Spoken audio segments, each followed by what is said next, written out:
Hi friends, welcome back to my channel Bollywood connection. तो friends, आज मैं बात करने जा रही हूँ महान अभिनेता श्री अमिताभ बच्चन जी की।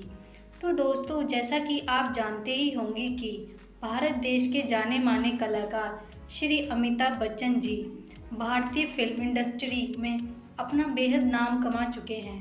तो दोस्तों, आज मैं अमिताभ जी की इसी कामयाबी से जुड़ी कुछ विशेष बातों की जानकारी आप तक पहुंचाने की कोशिश करूंगी। अमिताभ बच्चन हिंदी फिल्मों के अभिनेता हैं। हिंदी सिनेमा में 4 दशकों से ज़्यादा वक्त बिता चुके हैं। अमिताभ बच्चन को उनकी फिल्म से एग्री यंग मैन की उपाधि प्राप्त है।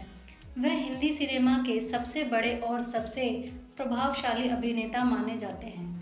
उन्हें लोग सदी के महानायक के तौर पर भी जानते हैं और प्यार से बिग बी भी शहंशाह भी कहते हैं। अमिताभ बच्चन भले ही मशहूर कवि हरिवंश राय बच्चन जी के बेटे हैं, लेकिन उन्हें ये कामयाबी यूं ही नहीं मिली। उनके संघर्ष के दिन दरअसल में किसी आम आदमी से की तरह ही रहे। आज अभिनेता बॉलीवुड के शहंशाह बन गए हैं और उम्र के इस पड़ाव पर भी काफ़ी फिट हैं। सदी के इस महानायक ने भी राजनीति में कभी किस्मत आजमाई थी। राजीव गांधी के करीब दोस्त थे, इसलिए उन्होंने कांग्रेस पार्टी ज्वाइन की थी और इलाहाबाद से देश 8वें आम चुनाव में ताकतवर नेता HN बहुगुणा को हराया था। अमिताभ बच्चन का जन्म उत्तर प्रदेश के इलाहाबाद जिले में हुआ था। उनके पिता का नाम हरिवंश राय बच्चन था। उनके पिता हिंदी जगत के मशहूर कवि रहे। उनकी मां नाम तेजी बच्चन था। उनके एक छोटे भाई भी हैं जिसका नाम अजिताभ है, जिनका नाम पहले इकबाल रखा गया था, लेकिन उनके पिता के साथ रहे कवि सुमित्रा नंदन पंत के कहने पर उनका नाम अमिताभ रखा गया। अमिताभ बच्चन शेरवुड कॉलेज नैनीताल के छात्र रहे।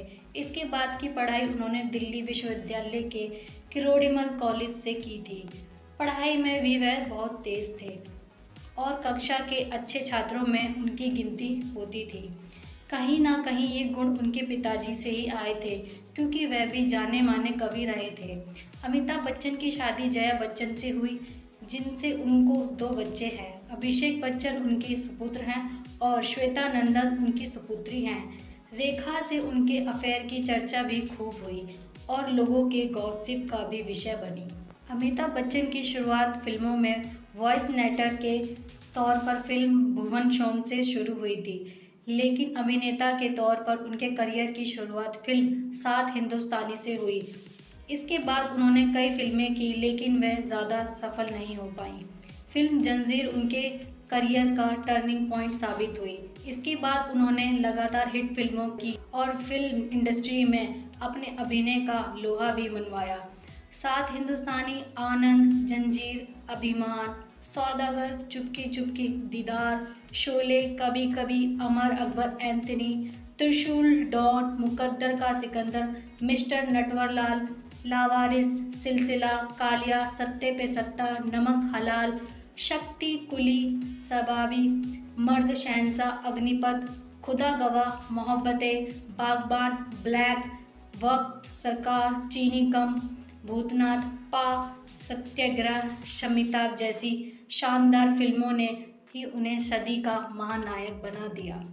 सर्वश्रेष्ठ अभिनेता के तौर पर उन्हें 3 बार राष्ट्रीय फिल्म पुरस्कार भी मिल चुका है। इसके अलावा 14 बार उन्हें फिल्म फेयर अवार्ड भी मिल चुका है। फिल्मों के साथ साथ वह गायक, निर्माता और टीवी प्रेजेंटर भी रहे हैं। भारत सरकार ने उन्हें पद्मश्री और पद्म भूषण सम्मान से भी नवाजा है। अमिताभ बच्चन सदी के नायक कहे जाते हैं।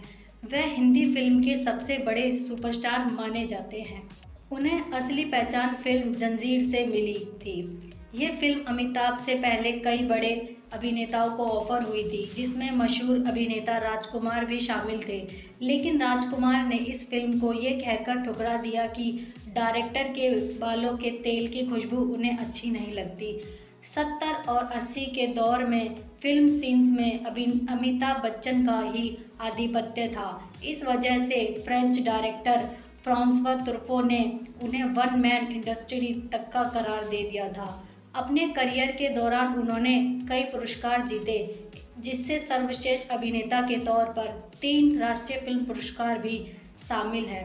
इंटरनेशनल फिल्म फेस्टिवल और कई अवार्ड समारोह में उन्हें कई पुरस्कारों से सम्मानित किया गया है। वह 14 फिल्म फेयर पुरस्कार भी जीत चुके हैं। उन्हें फिल्म फेयर में सबसे ज़्यादा 39 बार नामांकित किया जा चुका है। फिल्मों में बोले गए उनके डायलॉग आज भी लोगों के दिल में ताज़ा हैं। उनके सुपरहिट करियर में उनके फिल्म्स डायलॉग का भी अहम रोल रहा है। उन्हें भारत सरकार की तरफ से 1984 में पद्मश्री, 2001 में पद्म भूषण और 2015 में पद्म विभूषण से सम्मानित मिल चुका है। करियर की शुरुआत दौर में उन्हें काफ़ी दिक्कतों का सामना करना पड़ा था। उनकी फिल्में लगातार फ्लॉप हो रही थी। तब वे वापस घर लौटे का मन बना लिया था। जंजीर उनके करियर का टर्निंग पॉइंट बनी और उन्हें फिल्म इंडस्ट्री में एंग्री यंग मैन का उदय हुआ। आज जिस अमिताभ बच्चन की आवाज़ की पूरी दुनिया कायल है, एक समय था जब उनकी आवाज़ उनके करियर में रोड़ा बन रही थी और उन्हें नकार दिया गया था। लेकिन बाद में उनकी आवाज़ ही उनकी ताकत बनी और उनकी आवाज़ औरों से काफ़ी जुदा और भारी थी। इस वजह से इन्हें कई निर्देशकों ने कई फिल्मों में अपनी कहानी का नैरेट तक का करवाया। कई प्रोग्राम्स को उन्होंने हिट भी किया। उनकी फिल्में अच्छा बिजनेस कर रही थी। अचानक 26 जुलाई 1982 को कुली फिल्म की शूटिंग के दौरान उन्हें गंभीर चोट लग गई। दरअसल फिल्म के एक एक्शन दृश्य में अभिनेता पुनीत इस्सर को अमिताभ को मुक्का मारना था और उन्हें मेज से टकराकर ज़मीन पर गिराना था। लेकिन जैसे ही वह मेज की तरफ कूदे, मेज का कोना उनके आंतों में लग गया, जिसकी वजह से उनकी काफ़ी खून बह गया और इस स्थिति में गंभीर हो गए। ऐसा लगने लगा कि वह मौत के करीब हैं, लेकिन लोगों की दुआओं की वजह से वह ठीक हो गए।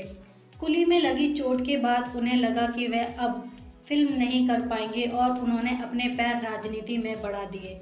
उन्होंने 8वीं लोकसभा चुनाव में अपने गृह क्षेत्र इलाहाबाद की सीट से उत्तर प्रदेश के पूर्व मुख्यमंत्री HN बहुगुणा को काफ़ी ज़्यादा वोटों से हराया। राजनीति में ज़्यादा दिन वह नहीं टिक सके और फिर उन्होंने फिल्मों को ही अपने लिए उचित समझा। जब उनकी कंपनी ABCL आर्थिक संकट से जूझ रही थी, तब उनके मित्र और राजनीतिज्ञ अमर सिंह ने उनकी मदद की थी। बाद में अमिताभ ने भी अमर सिंह की समाजवादी पार्टी को काफ़ी सहयोग किया। उनकी पत्नी जया बच्चन ने समाजवादी पार्टी को ज्वाइन कर लिया और वह राज्यसभा की सदस्य बन गई। फिल्मों से एक बार फिर उन्हें वापसी मिली और फिर शहंशाह हिट हुई। इसके बाद उनके अग्निपथ में निभाए गए अभिनय को भी काफ़ी सराहा गया। इसके लिए उन्हें राष्ट्रीय फिल्म पुरस्कार भी मिला, लेकिन उस दौरान बाकी कई फिल्में कोई खास कमाल नहीं कर सकी।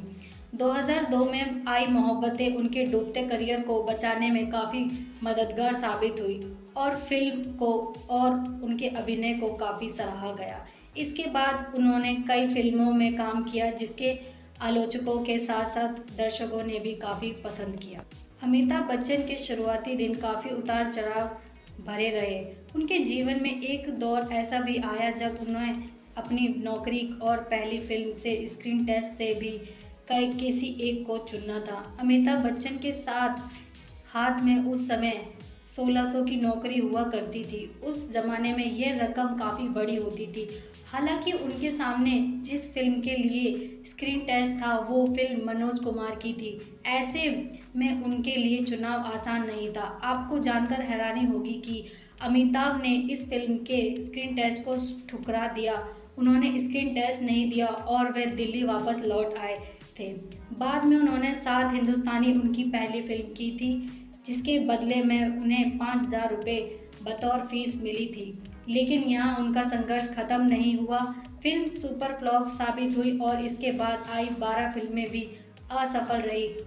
कोई उनके साथ काम करने के लिए राज़ी नहीं था, लेकिन प्रकाश मेहरा जी की जंजीर ने उनकी किस्मत चमका दी और वह बॉलीवुड के एग्री यंग मैन बन गए।